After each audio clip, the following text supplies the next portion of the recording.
Hier in die slot van die Parel is dinge aan die roer. Hier het die bekende wynmaker van Hermanus Pietersfontein en voormalige Diners Club wynmaker van die jaar 'n wynakademie by die Hoër Landbouskool Boland begin. Bartu, iewers moes 'n idee, 'n gedagte ontstaan het. Gerard, dit is my ou skool en my seun was hier en ek het gevoel ek wil graag iets terugploeg in die bedryf.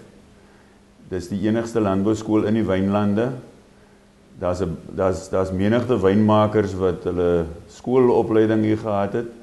En ek het gevoel dis nou tyd om ietsie na 25 jaar in die wynbedryf terug te ploeg.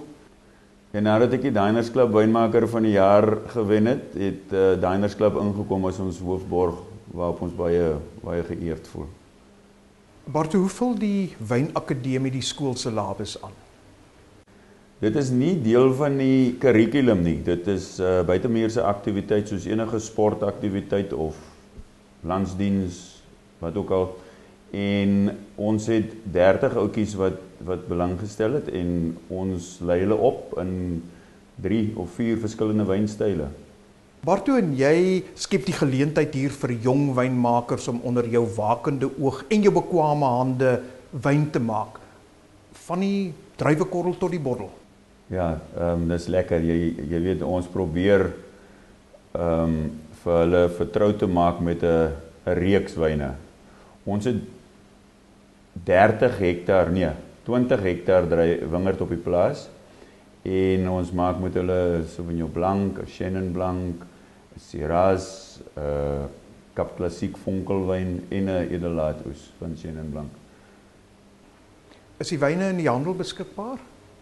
Ja, die projek moet homself binne die volgende paar jaar self begin finansier. So ons moet bemark, ons moet die kinders leer bemark. So Sonay, my vrou, en die seuns is baie aktief. Sy leer vir hulle van bemarking en dit gaan goed.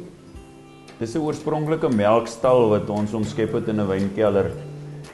As jy nou om die hoek loop, sal jy nog sien die manne is besig om die beeste te melk. So die melkery gaan nog aan.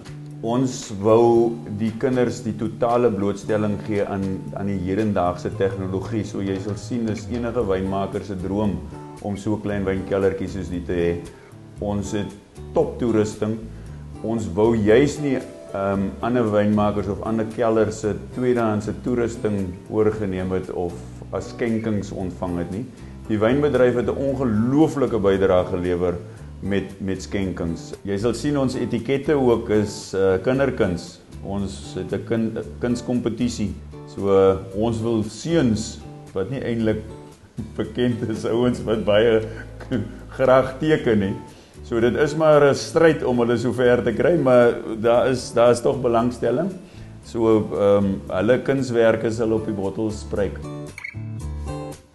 Die hoogste doel by die Diners Club Bartu Eckstine Wynakademie is om deur die vaslegging van soliede grondbeginsels die wonders van die wêreld van wyn na die toekomstige slag te bring, om 'n passie by hulle te kweek vir die terroir waaruit dit kom, om die liefde en koestering waarmee die produk berei word aan te leer en om 'n heilige respek vir die verbruik daarvan vas te lê.